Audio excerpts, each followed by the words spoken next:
everyone, and welcome to the David Goodman Reality and Truth Show. My name is Vanita Lambert, and I have the honor of hosting the show every single week, and I appreciate everyone who tunes in. The reason I am here is because of David Goodman. He set up this platform so that we can provide resources and information to the greater Bridgeport area and beyond. And so the way I do that, I invite talented special guests on, like Akeisha Casimir. So she's our guest today, and she is the owner of Casimir Media, LLC, and she wears many, many hats, and we're going to talk about those.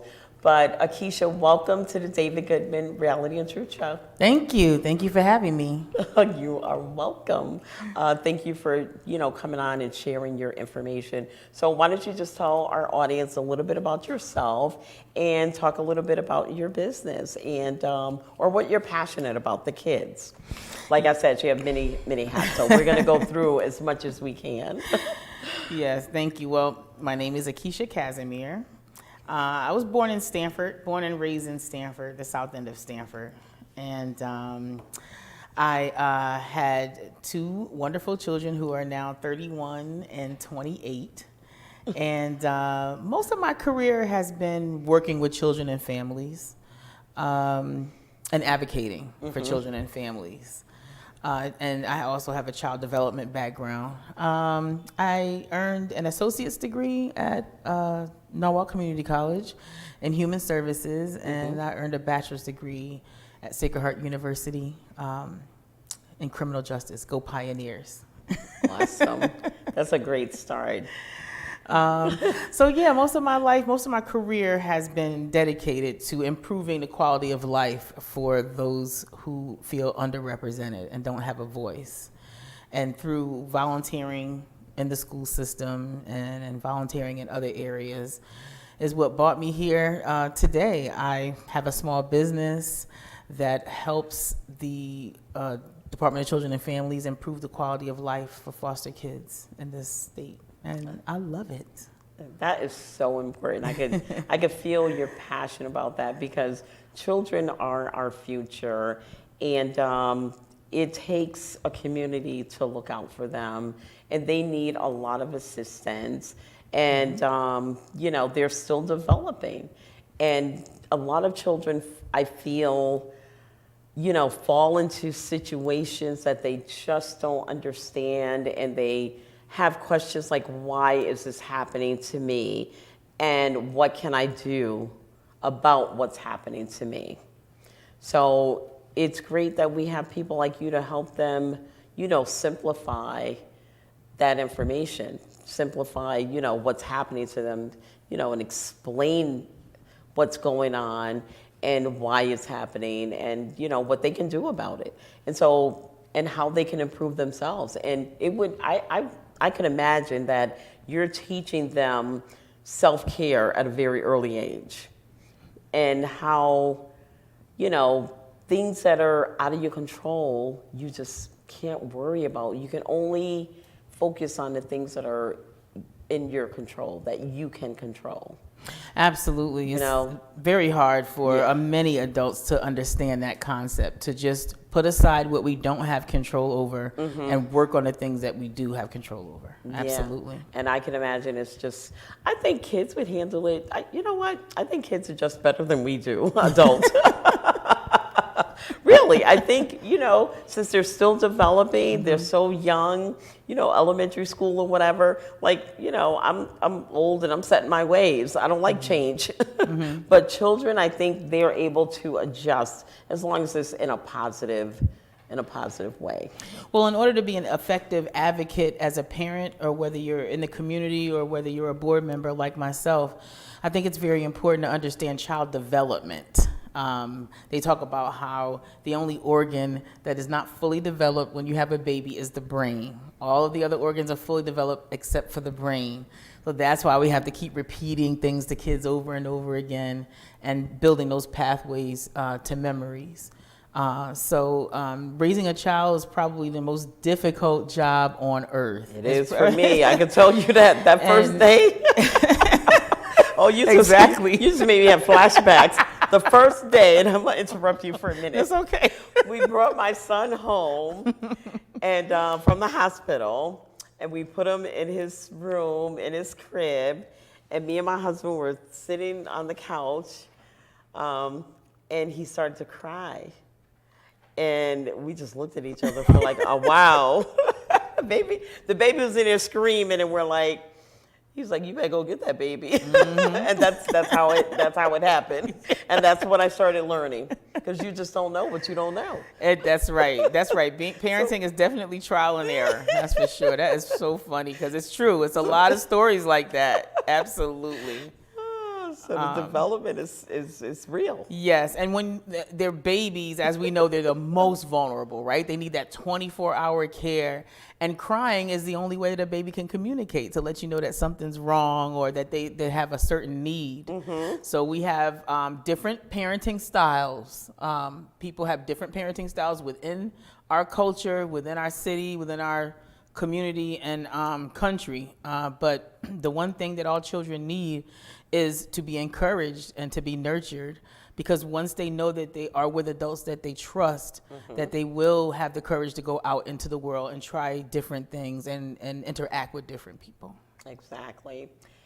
And I know one way to do that, like we discussed before, especially with children that are school age, is for the parents to be a part, to get involved in their education, one way or another, whether it's an after-school program. We know most people work 9 to 5, but we do get holidays. We do, have PTO and things like that, where we could, take a time out to go to a school play, or to, I don't know, go and watch a classroom while teachers are in a meeting, or just whatever, go to a parenting meeting. You don't have to be on the board. It would be great if you could be on the board. Yep. I mean, really great, because then you get to make decisions about the school, about how your child is educated. And I can't even begin to tell you how important that is. Absolutely. Or on the PTA, where you meet after school. And then the PTA has a lot to do with it also. I mean, in terms of, making rules for the children in the school, like something as simple as in-school suspension. Okay, just imagine a lot of the inner city schools back in the day when my son was in school did not have that, but they had it in all the suburbs. They had it in North Branford. They didn't have it in New Haven Public School, not in Conti at the time. And I wasn't involved in that school, but I said, I asked him, I said, how come you guys don't have in-school suspension? When you suspend my son, I got to stay home for 3 days, and he's sitting home in front of a video game, vegging out and falling behind in algebra or whatever it is you're learning. I said, I want my son in school. And they said, it didn't make the list. And I said, I found out the reason was because it wasn't a high priority on the list. It was at the bottom of the list. So you're not going to get everything, but you prioritize and you try to get the most important things. So long story short, what I had to do, I had my lawyer write a letter to the school stating I do not want my son out of school for any reason whatsoever. If you want to punish him, you could humiliate him, make him wash the floors, clean the bathrooms. I don't care what you do. I don't want him missing his schoolwork. And so he probably should have been suspended a lot more times, because he's a very challenging child. I know I had to punish him a lot. But anyway, they never suspended him again. But that's one of the tools that you can use to make sure your kid is in school. Because you got to take time out of work. You don't want, a 10-year-old at home alone or whatever. So you have to know how to utilize the tools that are around you if you're not getting what you want, or if you're not a part of the school system. So it's important to become a part of it and make sure something like that, especially if you're a working parent, you want in-school suspension. Not because you have to take time out of work, but because you don't want your kid not to learn or to fall behind. Absolutely. You make some excellent points about parent involvement, and that's what it all comes back down to, is parent involvement. Parent involvement helps your child with their self-esteem, because they know that if you value education, and they're going to value education. And also it helps with sending the message to the teachers and the administrators that you are one of those parents that are going to be there, that's looking, that's paying attention. And reading to your children, reading is so important. That's essential. You have to. Bridgeport Public Schools has one of the lowest reading and math test scores in the state. And that is something that I am so passionate about helping the Board of Education change. And it's been like that for a long time, for decades. Bridgeport? The test scores have been low for So decades. start reading when you're pregnant. Yeah, well, actually, That's the best time. actually that is. No, They teach you that in child development classes, that the baby in the womb is actually listening to you. They know your listening to voice. you. Yes, they know You your know? voice. They know dad's voice. They know all the voices of the people in the family. them. And it's, it's crucial. But teaching children how to read, to those parents that are at that stage, I really am with you, and I'm by your side, because it is hard to teach a child how to read. It's hard to teach children potty training. It all has to do with the brain and keeping things consistent at home. You can't do one thing in school and then come home and then it's not another. consistent all across What the if board. you have a parent that, really can't read? That is a very, very good point, because we do have that in our community. Okay, we have parents that don't read. What we have been taught with child development is to open the book and look at the pictures and talk about what's going on in the pictures. Okay. Look at what's happening here and use those open-ended questions, the who, where, what, and why. Why is he doing that? What's happening? What do you think is going to happen next? Very good question. It forces the child to use their critical thinking skills. So first of all, I would say to the parent that doesn't know how to read, try to reach out for help. Yes. We have literacy volunteers that are at the local libraries. That is the only free entity that I know of that will help with reading. But the first step is to acknowledge that you do need more help and more support in reading. Even your child's teacher, especially in the early years, if your child is, in elementary school, the teachers will also help with things like that if you feel comfortable enough sharing that with them. But for to answer your question, for the now, before you can enroll into a class to help you read, talk about the pictures, talk about what's going on in the book, the magazine, or whatever it is that you're looking at. That's a good point. And you know what? While you're talking, I'm thinking you can learn to read just like your child is learning to read, because they start with just the letters. Right. That's right. Whether Sounding it's it out. Baby Shark or Barney or whomever, they start with A, and you watch the shows and you see the letters and you piece them all together. Yes. So if you have a stigma about, you don't want to or whatever. Absolutely. Yeah. And then make reading a part of the nighttime routine. So it's, maybe dinner, bath, book, bed, dinner, bath, book, bed, dinner, bath, book, bed. So that every night you're into that routine, they'll get ready for the next thing because they'll know what's coming next. And children feel much more secure when they know what's coming next. Exactly. They do. Kids want control. Oh my goodness. Especially, you said a mouthful there. Especially with all the, I don't know, I don't want to call them disabilities, but all the symptoms that a lot of children have now. Like I have a son, my youngest son, and this is not a bad thing. He was diagnosed with Asperger's syndrome. But that's not, it was very, very mild. So this kid, just to, give you an example, he was extremely smart, but he had a social disorder. He didn't have all the friends and this, that, and the other. He ended up going off to Rhode Island to college and got a degree in video game design and development. Just such a smart kid. That's awesome. But, so he had some defects or, some side effects where, he wouldn't want to for example, my other son was All-American. He would play football and all that. So, and I'm late running into the crowd. When somebody cheers, you get a touchdown, and I'm dragging him in. This is before I even found out. And he's resisting because he couldn't stand the crowd noise. Yeah. So once I learned he had that minor disability, what I had to do was get out of work earlier on time, get there early to the stadium, as the crowd came in gradually, he was able to handle it once it filled up because he was already there. So then 10 more people, when they cheered, he was okay. Yeah. So it's certain things you have to learn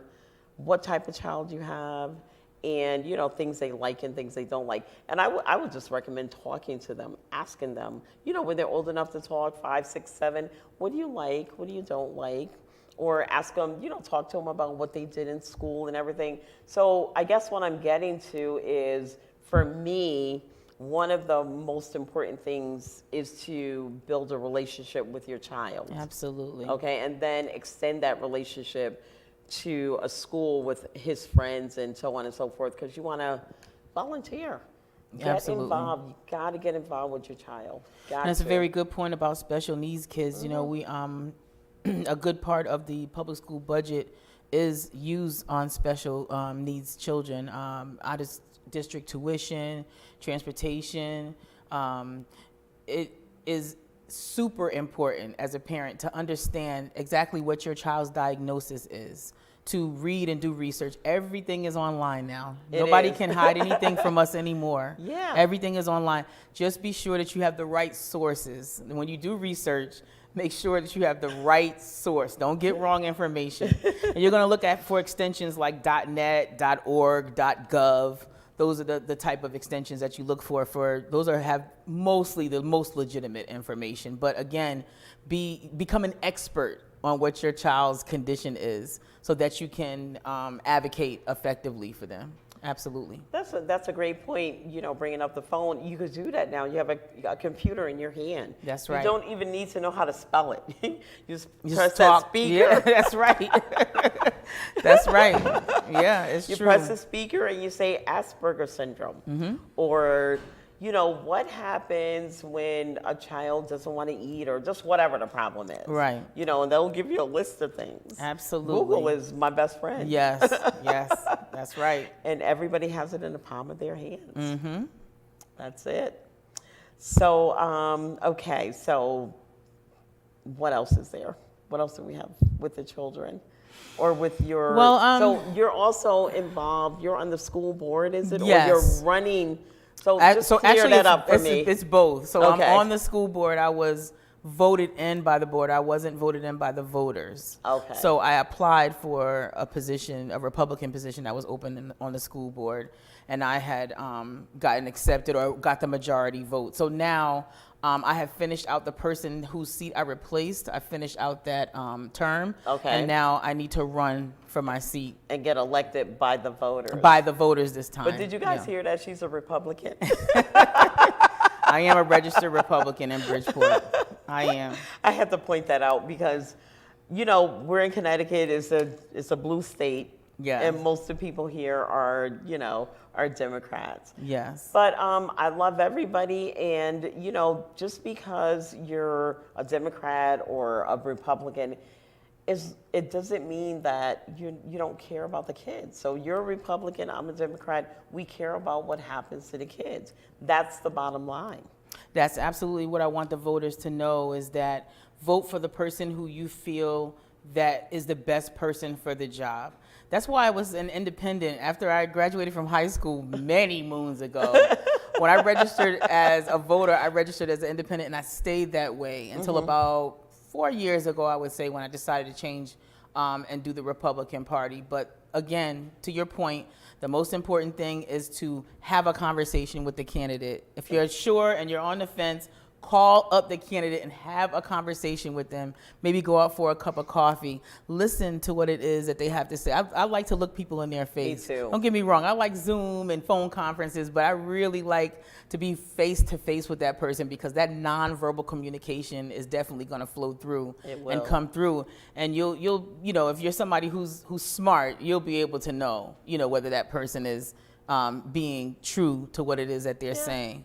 The Bridgeport Board of Education does not get paid. Nobody on the board gets paid. She works for free. This is a free thing that I'm doing with my valuable time. But I want to continue doing this. I feel like I've done really great work so far in the 2.5 years that I've been there, and there's so much more to do. And with this interim superintendent sitting in the seat now, I feel like we're going in the right direction. We also are under the watch of the state of Connecticut. I don't care what anybody else says. I'm happy that the state of Connecticut is involved with Bridgeport Public Schools because the test scores have been low for way too many decades. Oh my And it's goodness. just been, toxicity. But it's mostly been a revolving door of board members and superintendents, changing every couple of years, changing. And when things change, there are certain kids and situations that fall through the cracks. And we have to be responsible for that. Oh, wow. So the end game here is to start getting the scores up. That And is what my how priority do you do is. that? I mean, The teachers say that that sounds like a tough challenge to me. I wouldn't even know where to begin. it is because it's been going on for so long, so Yeah. it's not going to happen overnight. So but these what the kids- teachers have been saying is that they want more support. They feel that the scores haven't been good because they want more support. Well, I want to be part of that change. What exactly is the kind of support that they need to unpack that and then get them what they need? Exactly. Get them what they need, and then have the right people in place to get the job done. See, you have to have the right people in place, especially when you have a district of Bridgeport, New Haven, Hartford size. You really have to have the right people sitting in the right positions. And the voters have the right to choose whether they choose me or not. If the voters don't choose me on November 4th, Tuesday, November 4th, on Election Day, I'm going to run straight to the superintendent and sign up to be a tutor for English and math because those are the test scores that are low, the So you got a lowest. backup plan. I absolutely do. That is I love awesome. doing this. Don't get me wrong, but I'm also a realist, Uh-huh. and I know that Bridgeport is a town of Democrats, and the Democrats control everything, and I get it. But I can guarantee, no matter what party you're at, that I am there when I sit down at that seat on the board, when I'm meeting with the superintendent, when I'm taking trainings on my own time, that I'm doing it out of the goodness of my heart and for the betterment of the children, and that's what I care And about. it's not about party, it's about the children. Absolutely. It really is. So math is your passion. How do we Not get to- really. My daughter's the math.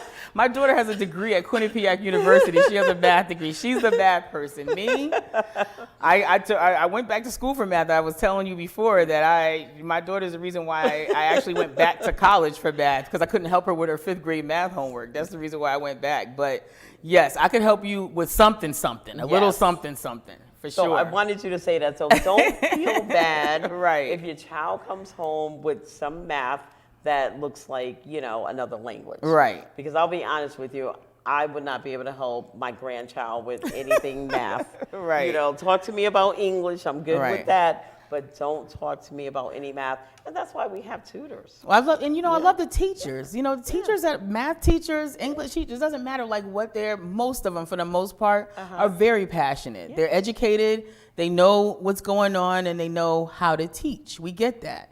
But then you also have to have a wider scope of the different cultures that you're teaching because most of the teachers that teach in Bridgeport don't represent the kids that are going to the schools.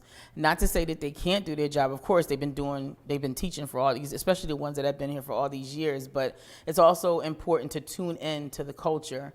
But also with parent involvement, going back to that, if something is going on in your child's life, tell the teacher, listen, my child just had a grandfather that died and everybody's grieving, or this is something that my child went through or something that the family's going through. Not to give people your business and to talk about what's going on in your house. That's not what I'm talking about. But it's very important for the school to know if something's going on in your child's life so that they can empathize and they can adjust as need be if they need to adjust. Exactly. I agree. And I know a lot of teachers feel that, if they have a classroom of children and they're doing their best job at teaching, we'll pick math again. Okay. Teaching math, but you're not learning it, they feel like they haven't done their job because the passion is it shines through when the child actually gets it, when they actually solve that math problem. Right. And so if they're teaching in a way where a child isn't getting it, they're smart enough to pivot and do it another way. Right. And, until that child gets that lesson. Right. And that's what I like about the passionate teachers. And that's when they are really, really trying. Right. And they will go 3 different angles to make sure they'll give you, 10 different analogies, to make sure that that child learns. And that's what I like about the teachers. And that's what I learned about most of my teachers. They're passionate, not about teaching, but about making sure what they taught is learned. Absolutely. And that's just so important. But it is also important, like you said, you have to know what you're teaching in your environment. If there's a death in the family with a close uncle that the child was close to, and they're just zoomed out. Because they grieve too. Children grieve too. Children grieve as well. And that shows up in different ways in different children. Yes. Some children grieve by acting out and having behavioral issues. Some children grieve with depression and just not really interacting with their friends. Is when they have somebody that's close to them that they lost, whether it's death or in jail, because when you go to prison for many years, it's like a death. It's the same thing. It really is. But math, I think, is important to just mention that math is just so super important because it works on critical thinking. It's not about the point of course, we want the child to get to that level where they solve the problem, but it's the steps that they took to solve that problem. So you'll hear people, even grown people like our age, say, oh, all that math I took and I didn't learn anything. I don't use it. I don't use it. But you actually use math every single day of your life and you just don't realize it. You use math when you're driving. You use math when certain problems come out of nowhere and you got to do critical thinking real fast. Exactly. I know I do. You use math every day. You just don't realize you're using math. So the math along with the reading, because the children have to interpret what they're reading, right? Exactly. So those 2 things go hand in hand. And when you have low test scores for so many years, that's just another generation behind. Exactly. Another generation behind. And I've seen that particularly black kids. Exactly, especially in the inner city. That's so important that you said that. So listen, we have about 1 minute left. That went by fast. It did. It really did. Because we're passionate about the kids. Yes. So what would you like to leave our audience with? I just wanted to tell people just to vote, to get out and vote. The city of Bridgeport, it has many, many registered voters. Registering to vote is not the problem. It's just getting the people to the polls. And it doesn't matter who you vote for. People in our culture, the African American community have died. They have had their bodies slammed up against brick walls by fire hoses to make sure that you have the right to vote. So get out and go vote. And local voting is so much more important than voting for the president. So much more. Vote for all of them. Thank you so much, Akeisha, for coming on the show. Thank you. I had fun. This is our show today. Thank you. This is the David Goodman Reality and Truth Show, and we're on your side.